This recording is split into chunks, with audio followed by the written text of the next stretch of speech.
Hi friends, welcome to AZB academy. നമ്മൾ ഇന്നൊരു PYQ ആയിട്ടാണ് വന്നിട്ടുള്ളത്. അപ്പം പ്രധാനപ്പെട്ട കുറച്ച് ചോദ്യങ്ങളും അതുമായി ബന്ധപ്പെട്ട ആൻസറുമാണ് നമ്മൾ പറയുന്നത്. നോക്കാം നമുക്ക്. വളരെ എളുപ്പമുള്ള ഒരു ചോദ്യമാണ് ആദ്യം തന്നെ നമ്മൾ തന്നത്. പ്രീവിയസ് ക്വസ്റ്റ്യൻ ആണിത്. ഹിമാലയൻ നദികളിൽ ഉൾപ്പെടാത്തത് ഏത്? അല്ലേ, ഏതാണ് ഹിമാലയം? പെട്ടെന്ന് തന്നെ ഏതൊരാളും എന്താണ് ഇതിന് ആൻസർ കിട്ടും. വളരെ എളുപ്പമുള്ള, അത്ര എളുപ്പമുള്ളൊരു ചോദ്യമാണ്.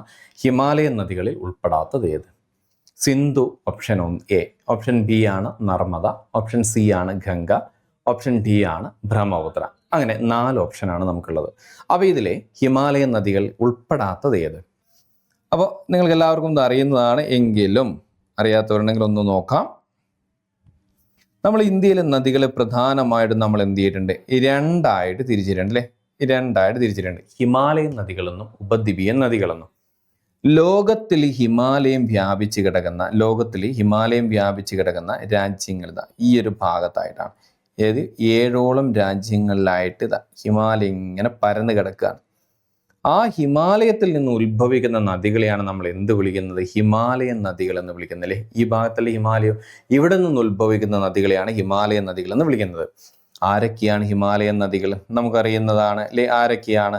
അതിൽ ഒന്നാണ് നമ്മുടെ സിന്ധു നദി. ഈ വന്നത് ആരാണ്? സിന്ധു ആണ്, അല്ലെ? സിന്ധു. ഇവിടെ നിന്ന് ഒരു നദി ഇങ്ങോട്ടേക്ക് വരുന്നുണ്ട്, അതിൻ്റെ പേരാണ് ബ്രഹ്മപുത്ര. ഇവിടെ നിന്ന് ഇന്ത്യയിൽ നിന്ന് ഉത്ഭവിക്കുന്ന ഒരു നദിയുണ്ട്, ഗംഗ. ഇത് 3 പേരാണ് ഹിമാലയൻ നദി എന്ന് നമുക്കറിയാലേ. അപ്പം ഒന്നാരാണ്? ഒന്ന് സിന്ധു ആണ്, ഇതാരാണ്? ബ്രഹ്മപുത്രയാണ്, ഇതാരാണ്? ഗംഗയാണ്. ഇത് 3മാണ് ഹിമാലയൻ നദികൾ. അപ്പം ഇതിൽ നമുക്ക് ഉത്തരം സ്പഷ്ടമായി. ആരൊക്കെ ഹിമാലയൻ നദി? സിന്ധു ഒരു ഹിമാലയൻ നദിയാണ്, ബ്രഹ്മപുത്ര ഒരു ഹിമാലയൻ നദിയാണ്, ഗംഗ ഒരു ഹിമാലയൻ നദിയാണ്. അപ്പം ഹിമാലയൻ നദികൾ ഉൾപ്പെടാത്തത് എന്ന് പറഞ്ഞാൽ നമുക്ക് എന്ത് പറയാം? നർമ്മദയാണ്, അല്ലേ? നർമ്മദ എന്ന് പറഞ്ഞാൽ അതൊരു ഉപദ്വീപീയ നദിയാണ്, അഥവാ പെനിൻസുലാർ റിവർ ആണ്, അല്ലേ? അപ്പൊ എന്താണ് പെനിൻസുലാർ റിവർ? ഉപദ്വീപ് എന്ന് വെച്ചാൽ എന്താ? 3 വശങ്ങൾ വെള്ളത്താൽ ചുറ്റപ്പെട്ട കരഭാഗമാണ് ഉപദ്വീപ്. അപ്പൊ ഇന്ത്യയുടെ ഉപദ്വീപ് എന്ന് പറഞ്ഞാൽ ഈ കാണുന്ന ഈ ഒരു എന്താ പറയാ, ഈ കാണുന്നില്ലേ, ഈ കാണുന്ന V ഷേപ്പ് കാണുന്ന ഭാഗമാണ് ഇന്ത്യൻ ഉപദ്വീപ്. ഇവിടെ നിന്നും ഉത്ഭവിക്കുന്ന നദികളെയാണ് എന്താണ്? ഉപദ്വീപീയൻ നദികൾ. അതിൽ ആരൊക്കെ വരുന്നുണ്ട്? അതിനെ നമുക്ക് വീണ്ടും തിരിക്കാൻ പറ്റും. ഇതാ പടിഞ്ഞാറോട്ട് ഒഴുകുന്നതുണ്ട്, കിഴക്കോട്ട് ഒഴുകുന്നില്ലേ? പടിഞ്ഞാറോട്ട് ഒഴുകുന്ന ഉപദ്വീപീയൻ നദികൾ ആരൊക്കെ? കിഴക്കോട്ട് ഒഴുകുന്ന ഉപദ്വീപീയൻ നദികൾ ആരൊക്കെ? പടിഞ്ഞാറോട്ട് ഒഴുകുന്ന ഒരു നദിയാണ് നർമ്മദ. പിന്നെ വരുന്നുണ്ട് താപ്തി. പിന്നെ ലൂണി. ഒരിക്കൽ PSC ലൂണി ഉപദ്വീപീയ നദി അല്ല എന്നൊരു ഉത്തരം കൊടുത്തിരുന്നു. എന്നാൽ പടിഞ്ഞാറോട്ട് ഒഴുകുന്ന ഉപദ്വീപീയ നദികൾ കടൽ പതിക്കാത്ത ഏക നദി എന്നും ആരെ പറയുന്നുണ്ട്? ലൂണിയെ പറയുന്നുണ്ട്. അപ്പൊ നർമ്മദ, താപ്തി, ലൂണി, സബർമതി. പിന്നെ വരുന്നുണ്ട് മാഹി. നമ്മുടെ കേരളത്തിലെ മയ്യഴിപ്പുഴ അല്ലേ? ഉത്തരായന രേഖ 2 തവണ മുറിച്ച് കിടക്കുന്ന മാഹി നദി. ഇതാണ് പടിഞ്ഞാറോട്ട് ഒഴുകുന്ന ഉപദ്വീപീയ നദികളെങ്കിൽ കിഴക്കോട്ട് ഒഴുകുന്നവരാണ് ആരൊക്കെ? അതിൽ ഗോദാവരി, കൃഷ്ണ, കാവേരി, മഹാനദി. ഇവരാണ് കിഴക്കോട്ട് ഒഴുകുന്ന ഉപദ്വീപീയ നദികൾ. അതിൽ ഏറ്റവും എളുപ്പം നമുക്ക് പഠിക്കാൻ കിഴക്കോട്ടാണ്, അല്ലേ? കിഴക്ക് കായിൽ തുടങ്ങുന്ന 2 നമുക്ക് കിട്ടി, കൃഷ്ണയും കാവേരിയും. അപ്പൊ എല്ലാത്തിന്റെ ആദ്യത്തെ അക്ഷരം വെച്ച് നമുക്ക് ഇങ്ങനെ ഒരു വേർഡ് ഉണ്ടാക്കാം, ഗോകൃ കാമ. ഗോദാവരി, കൃഷ്ണ, കാവേരി ആൻഡ് മഹാനദി. അപ്പോൾ ഒന്നാമത്തെ ഉത്തരം നമുക്ക് കിട്ടി നർമ്മദ. ഹിമാലയൻ നദി അല്ലാത്തതെന്ന് പറഞ്ഞാൽ നർമ്മദയാണ്, അല്ലേ? രണ്ടാമതായിട്ട് സോജില ചുരം ബന്ധിപ്പിക്കുന്ന സ്ഥലങ്ങൾ ഏതൊക്കെ? സ്ഥിരം ചോദ്യത്തിൽപ്പെട്ടതാണ് സോജില ചുരം. സോജില ചുരം ബന്ധിപ്പിക്കുന്ന സ്ഥലങ്ങൾ ഏതൊക്കെയാ? ഹിമാചൽ പ്രദേശിനെ ടിബറ്റുമായിട്ടാണോ? ശ്രീനഗറിനെ കാർഗിലുമായിട്ടാണോ? ലാഹൌളിനെ ലഡാക്കുമായിട്ടാണോ? അതുപോലെ ജമ്മുവിനെ ശ്രീനഗറുമായിട്ടാണോ? നോക്കുക. ഏതാണ് ഇതിന്റെ ആൻസർ? ഇതിന്റെ ആൻസർ നമുക്ക് നോക്കാം. അതിന്റെ ഒരു ചെറിയൊരു ചിത്രം ഞാൻ ഇവിടെ വരക്കാം.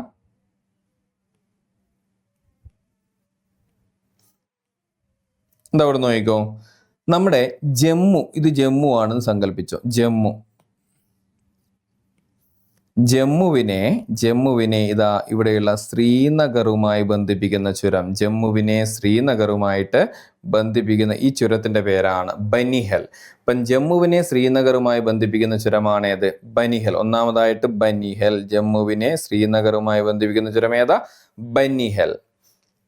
അപ്പം ബനിഹൽ ചുരം ബന്ധിപ്പിക്കുന്നത് ആരെയാണ്? ജമ്മു ടു ശ്രീനഗർ. അപ്പം ജമ്മു ടു ശ്രീനഗർ ഇവിടെ നമ്മൾ കാണുന്നുണ്ട്, അല്ലേ? അപ്പം ജമ്മു ടു ശ്രീനഗർ ബനിഹൽ ചുരമാണ്, സോജില അല്ല. വെട്ടാം നമുക്ക്.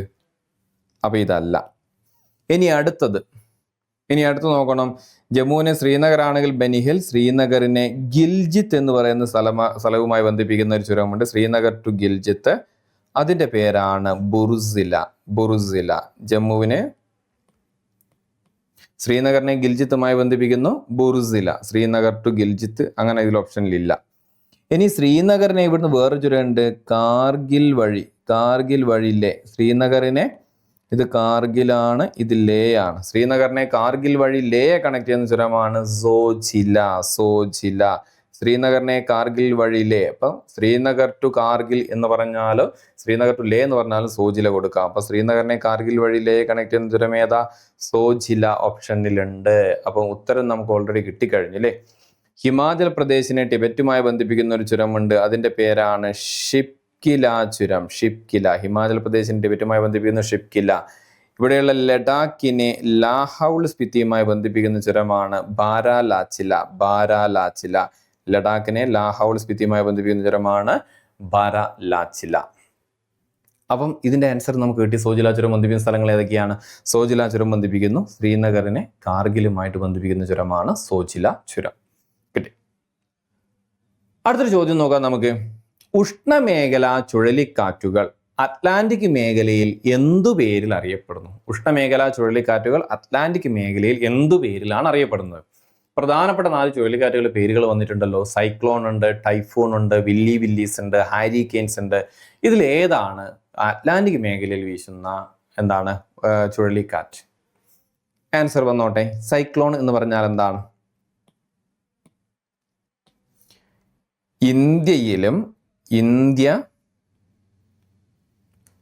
ഇന്ത്യൻ മഹാസമുദ്രം.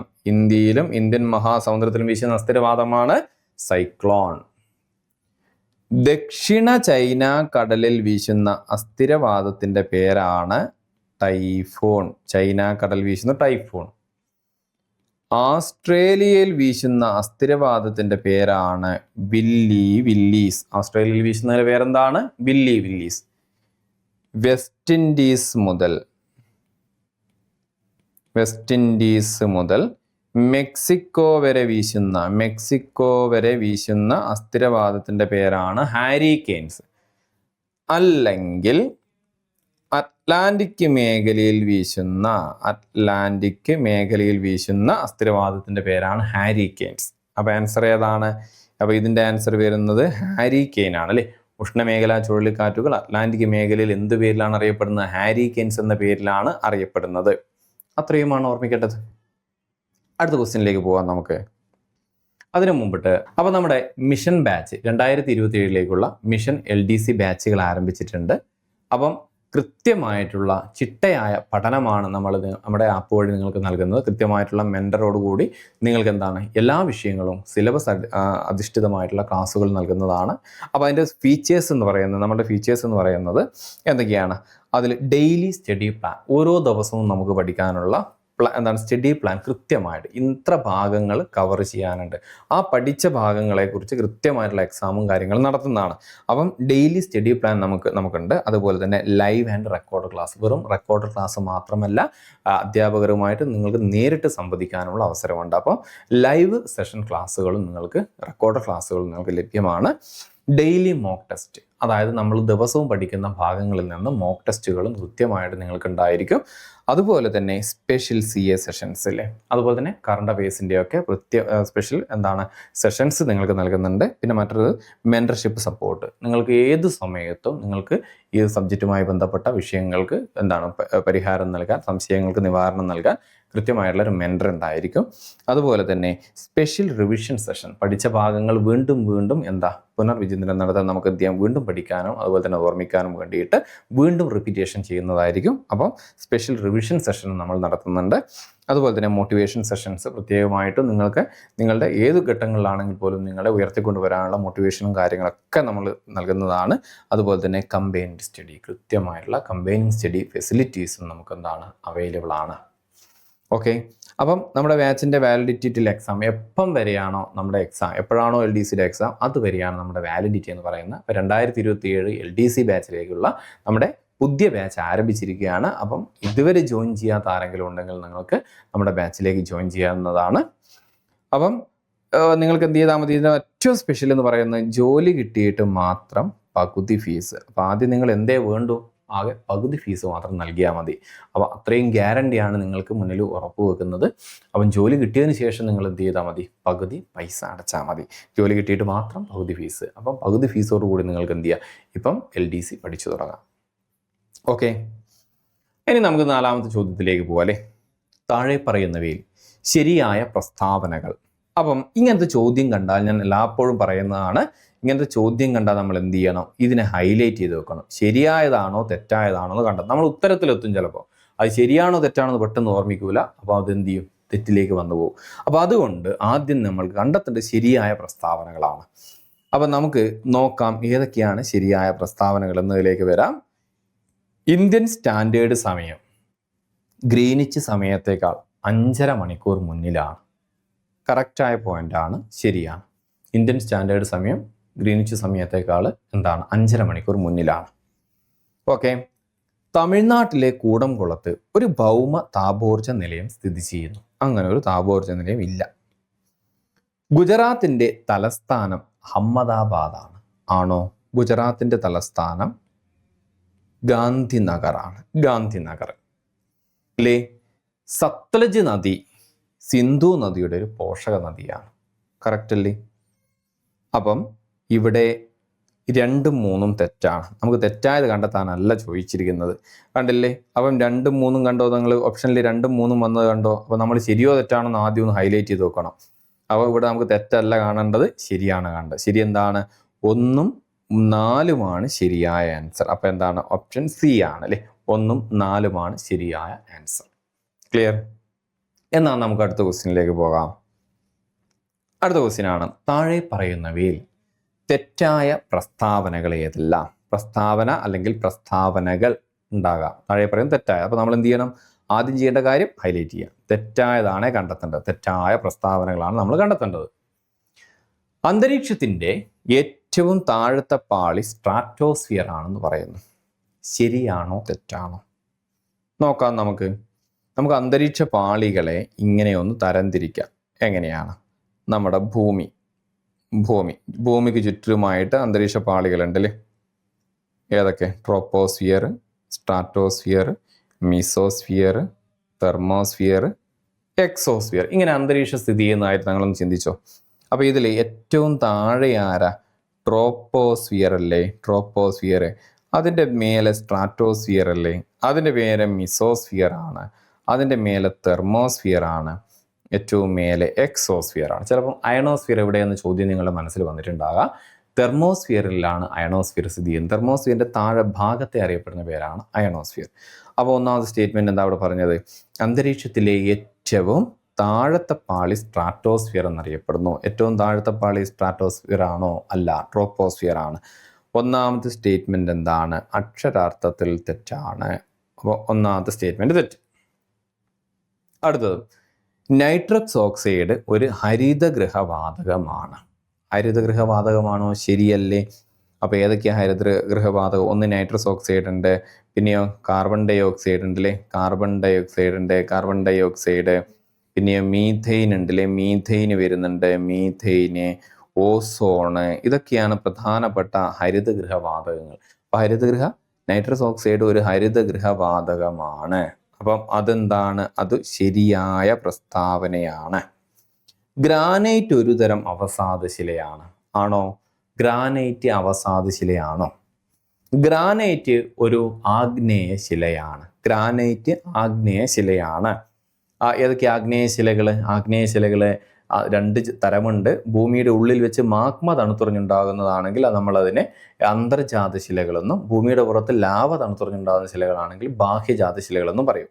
അന്തർജാത ശിലകളാണ് ഗ്രാനൈറ്റ്, അതുപോലെ തന്നെ granite, diorite, dolerite, dolomite, pegmatite, batholith, lopolith, phacolith, sill, stock, dike, gabbro. ഇതൊക്കെ അന്തർജാത ശിലകളാണ്. ആഗ്നേയശിലകൾ അന്തർജാതം. ബാഹ്യജാതത്തിൽ വരുന്നതാണ് basalt, pumice, tuff, scoria, andesite, rhyolite, obsidian. ഇതൊക്കെ എന്താണ്? ബാഹ്യജാത ശിലകളാണ്. അപ്പോൾ എല്ലാം കൂടി പറഞ്ഞാൽ ഇതെല്ലാം ഇതിൽ തന്നെയാണ് ആഗ്നേയശിലയാണ്. അപ്പം ഗ്രാനൈറ്റ് ഒരു അവസാദ ശിലയാണ് എന്ന് പറഞ്ഞ സ്റ്റേറ്റ്മെൻറ്റ് തെറ്റാണ്. അവസാദ ശിലയല്ല ഗ്രാനൈറ്റ്, അതൊരു ആഗ്നേയ ശിലയാണ്.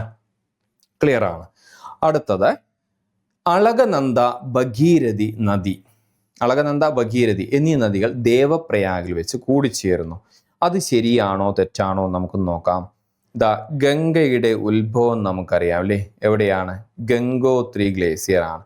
ഗംഗോത്രി ഗ്ലേസിയറിലുള്ള ഗായ്മുക്ക് അല്ലെങ്കിൽ ഗോമുഖ് ഗുഹയിൽ നിന്നാണ് ഗംഗ ഉത്ഭവിക്കുന്നത്.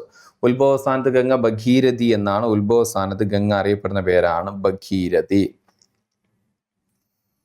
അങ്ങനെ ഇപ്പറയുള്ള മറ്റൊരു ഗ്ലേസിയറാണ് അളകാപുരി അല്ലെങ്കിൽ സതോപന്ത് എന്ന് പറയും. ഇവിടെ നിന്നും ഉത്ഭവിക്കുന്ന നദിയുടെ പേരാണ് അളകനന്ദ.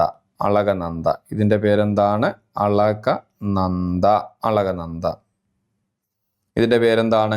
ഭഗീരഥി അല്ലെങ്കിൽ ഗംഗയാണ് ഭഗീരഥി. അങ്ങനെ ഭഗീരഥിയും അളകനന്ദിയും തമ്മിൽ ഇവിടെ വെച്ച് കൂട്ടിമുട്ടിയ കണ്ടില്ലേ? ഇതിന് ശേഷമാണ് ഇത് എന്ത് ചെയ്യുന്നത്? ഒരു നദിയായിട്ട് ഒഴുകുന്നത്. അതായത് ഗംഗ എന്ന പേരിൽ ഒഴുകുന്നത് ഈ സ്ഥലത്തിന് ശേഷമാണ്. ഈ സ്ഥലത്തിന്റെ പേരാണ് ദേവപ്രയാഗ്. അപ്പം ഭഗീരഥിയും അളകനന്ദിയും സംഗമിക്കുന്ന ഇവിടെ വെച്ചാണ്? ദേവപ്രയാഗിൽ വെച്ചാണ്. അളകനന്ദ, ഭഗീരഥി എന്നീ നദികൾ ദേവപ്രയാഗിൽ വെച്ച് കൂടിച്ചേരുന്നു. ആ സ്റ്റേറ്റ്മെന്റ് എന്താണ്? ശരിയായ സ്റ്റേറ്റ്മെന്റ് ആണ്. നമുക്കിവിടെ കണ്ടെത്തേണ്ടത് എന്താ? തെറ്റായ പ്രസ്താവനയാണ്. തെറ്റായ പ്രസ്താവന ഏതാ? 1ഉം 3ഉം തെറ്റായ പ്രസ്താവനയാണ്. നോക്കൂ നിങ്ങൾ, ഇതിൽ ചിലപ്പം 2ഉം 4ഉം കൊടുക്കും. അപ്പം ചിലപ്പം എന്താണ് കണ്ടില്ലേ? 2ഉം 4ഉം അതിൽ തെറ്റായ പ്രസ്താവനയും ശരിയായ പ്രസ്താവനയും വന്നത് കണ്ടില്ലേ? 2ഉം 4. അപ്പോൾ ഈ രീതിയിലാണ് തെറ്റിക്കാൻ നമുക്ക് ഈ ഒരു ഓപ്ഷൻ മാറാതിരിക്കാനാണ് തെറ്റായതാണോ ശരിയായതാണോ എന്ന് നമ്മൾ ആദ്യം മാർക്ക് ചെയ്യാൻ പറയുന്നത്. അപ്പോൾ ആൻസർ 1 എന്താണ്?